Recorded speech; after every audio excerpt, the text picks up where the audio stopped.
ay kaluko nga ni po ang ating alutuin ngayon mga ka-Frenzy for today's vlog. At sa mga hindi nga po nakakakilala ng kaluko, ito nga po yung pinagsaklob na San Fernando o kaya ay gabi. Sa paggawa nga po ng kaluko, ang kailangan nga po natin ay yung talagang malalaking laman. Kaya nga po ay naghanap tayo din sa bukid ng matandang puno ng San Fernando. At dapat nga po ay ganari kalalaki, ari nga po yung magandang gawing kaluko. Ay nagdala na nga po tayo ng sako para nga po yung maliliit ay adalhin na nga po natin at apakain natin sa baboy. Ay talaga naman kasi pag niining ayo, balagwit na yung sako ayo.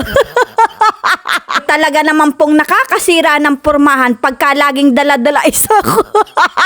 Ay siya, ay mabawi na laan tayo pag tayo pumunta ng city, magadala naman tayo ng bayong. Ay ilang piraso nga laan po ng San Fernando yung nakuha nating malalaki. At pagkatapos nga po nating hugasan yan ay atin naman po yung baakin, dahan-dahan laan po at baka ay maputol. Dapat po talaga ang pagkakahiwa niya ay sa gitnang gitna para nga ni po ay pantay ang mga laki. At atin na nga po yung kayo rin para nga po ay lumalim yung gitna dahil dyan nga po natin alagay yung kanyang palaman. At ito nga pong inakayod nating ito ay balik din po natin yan mamaya. At dapat nga din po ay tanda ninyo yung kapares niya, yung kabiyak, para nga po pag tinaklob natin mamaya ay saktong-sakto. At dahil nga po matamis na yung condense ay lagyan nga lang po natin yan ng kaunting asukal. Bali nga po ubi condensed milk yung ating nilagay dyan. At pagkatapos nga po nating haluin yan ay ilagay na nga po natin yan dito sa ating kinadkad kanina na San Fernando. Kaya nga ni po ay dapat ay tanda mo kung alin yung kanyang kapartner. Dahil nga po pag pinagtaklob natin yan, kagaya nga po nito ay hindi nga po yan magkakahiwalay. Ay sana all ay hindi magkahiwalay. Ay ha.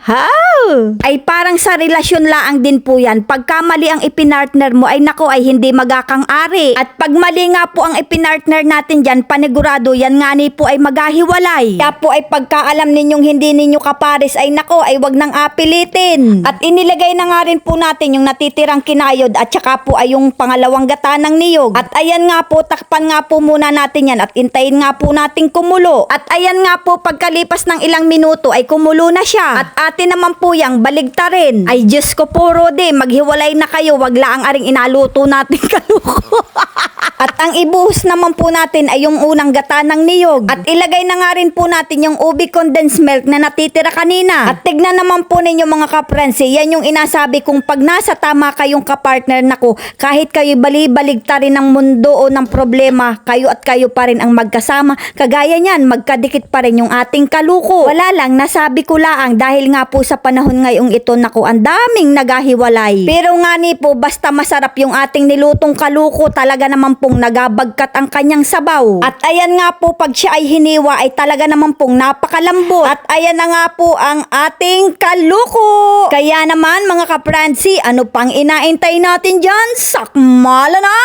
Ay talaga naman pong napakalinamnam at napakalambot ng ating pagkakaluto. At dahil nga po malaki yung ating San Fernando, abay isa pala ang po ay talaga namang bundat na bundat ka na. Tsaka nga ni po ay talaga namang napakabango ng kanyang amoy. Hanggang sa susunod na video mga ka-Frenzy, maraming salamat!